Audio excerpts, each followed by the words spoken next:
to win a little championship title or a national title even. When I saw him win, I was like, wow, like, hey, you know, that's my brother.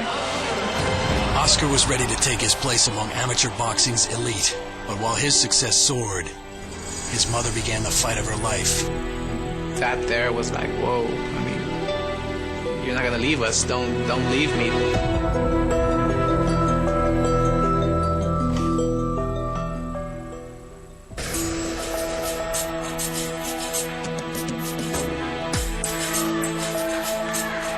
As a teenager from the tough streets of East Los Angeles, Oscar De La Hoya was making a major impact on amateur boxing.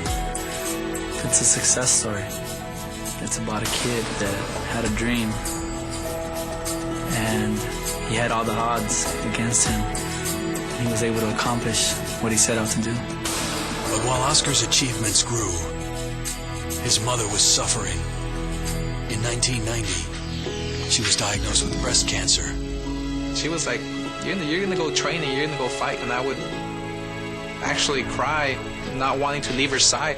Choosing to forego her chemotherapy sessions, Cecilia traveled to Seattle to support Oscar at the Goodwill Games. Good combination for De La Hoya. She never wanted to go because she wanted to see her son perform, and even though it would hurt her so much. She would, in Spanish, you know, she yelled her guts out. Oscar De La Hoya. Oscar triumphed on the world stage, but when they returned to Los Angeles, Cecilia became gravely ill and needed to be hospitalized. I remember walking up, and for the very first time, I see my father with a tear in his eye. Oscar was very attached to his mother. Very attached.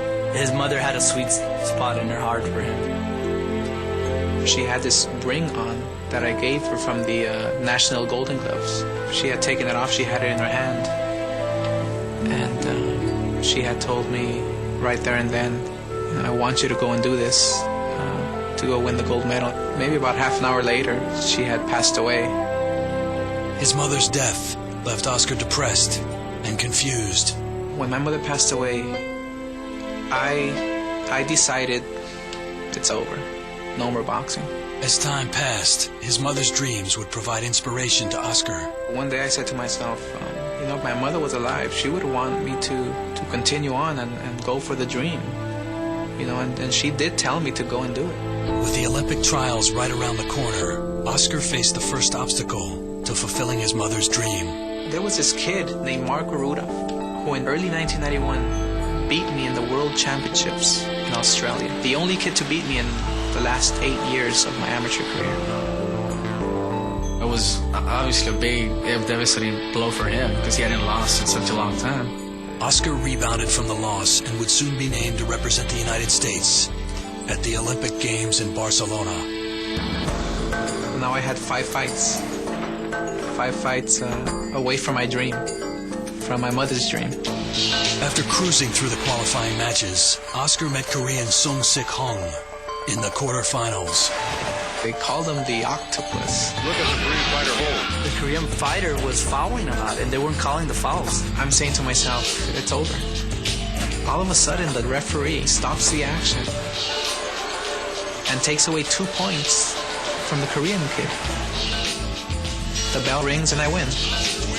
I was like, my gosh, this was meant to be. This is my destiny. Oscar was 1 win away from the gold medal when his final foe was revealed. Marco Rudolph, the only fighter to have beaten him in years. I said, my gosh, it just cannot be true.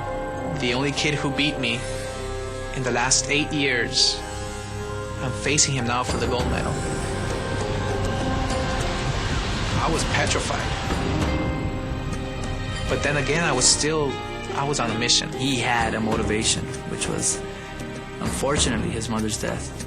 The third and final round, I hit him with my eyes closed and dropped him. Oscar had delivered his mother's dying wish, and he dedicated the gold medal to her. It was the saddest and the happiest moment of my life.